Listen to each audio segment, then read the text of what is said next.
Hi everyone, it's Christina from the DIYmommy.com, and today I want to show you how to make your own homemade soy candles. This is the perfect craft for fall, and they also make a really beautiful gift.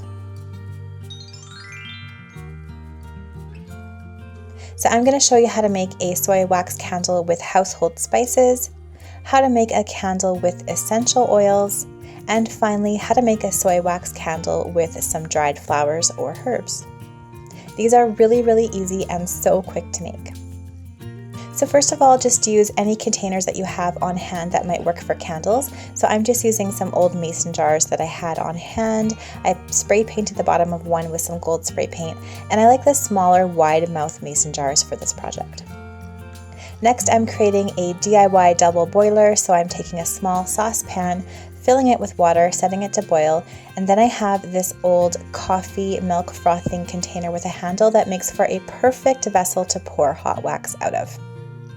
Next, you'll need some soy wax flakes. I found these at Michael's, but you can also find them on Amazon, and I'll leave a link in the description box below. So measure out twice the amount of soy wax flakes that you need for your candle. So I'm using the actual containers I'm going to put my candles in and measuring 2 times into my metal container.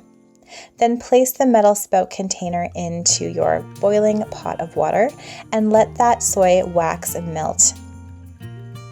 So this is how it looks right when you put it in, and then eventually everything is going to melt into a really lovely looking liquid.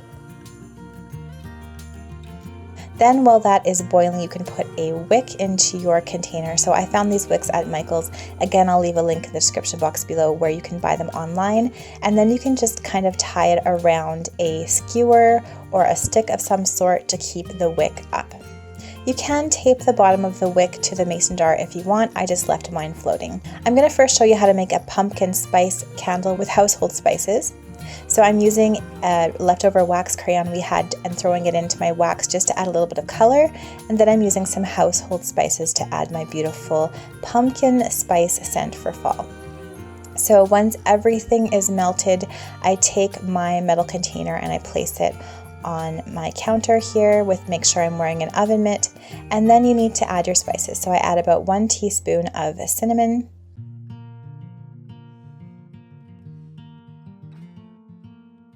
then I'm adding 1 teaspoon of ginger, then about 1 teaspoon of nutmeg, and finally half a teaspoon of cloves, and then mix those thoroughly into your wax. Once everything is nice and mixed, you're going to pour your hot wax into your candle container. And you might just kind of have to hold that wick with your other hand as you pour. Again, if your container is still hot, make sure to wear an oven mitt. Mine was already cool at this point. And that's it for your household spices pumpkin spice candle. If you want to make it cool really quickly, you can pop it into your fridge. Now let me show you how to make a candle with essential oils. So for this candle, I'm using Young Living's Thieves. This is not only antibacterial, but it also has a really delicious fall scent. I really like it. It's really warm and it kind of smells like a gingerbread house. So all you're going to do is put 40 to 50 drops of essential oil into your hot wax. So I'm showing you what to do after I've melted the wax. You can really use any essential oil or mix of essential oils that you want.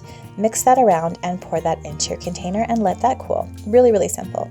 The final one I want to show you is with dried lavender. So I'm just using a few drops of vanilla essential oil and then some culinary grade dried lavender that I found at my bulk supply store. And you're just mixing that into the hot wax and pouring that into your container. You can put a little bit of extra lavender buds or dried flower buds on top of your candle for decoration if you want. And then you can put everything in the fridge, and after 4 hours or overnight, all of your candles should be set. Then finally, just simply unroll the wicks from the sticks that you used and trim them. So I'm really happy with how all of these different variations of this soy wax candle turned out. The pumpkin spice with household spices, my essential oils with the Thieves oil, and my dried lavender candle. And then after that, you can just light them and enjoy. I think this is the perfect fall DIY. I love candles in fall. It gives my home that really cozy hygge vibe, and I just think these would also make really great gifts. You could embellish the mason jars a little bit with ribbon or homemade labels. and I think they would be just a sweet gift to give to anybody. Thank you so much for watching my tutorial today. I hope you enjoyed it. Let me know in the comments below if you've ever made your own DIY candles and if you have any fun tricks or variations on this DIY. If you like this video, please give it a thumbs up, and I will see you all again in my next video. Bye!